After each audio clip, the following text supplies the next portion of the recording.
Joshua, over here. You just mentioned how important it is for you to represent your country and also Houston. But what does it mean for you to represent the new era of fighters? Because you will be the first fighter born in the 2000s to fight for the title belt. Yeah,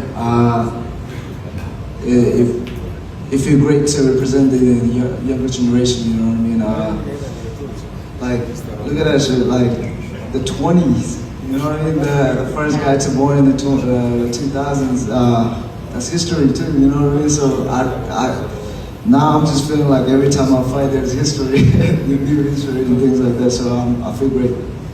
And some people have questioned how fast that you have climbed to the title shot. Do you think this fight against Montoya is the right moment to prove people that you are exactly where you're meant to be?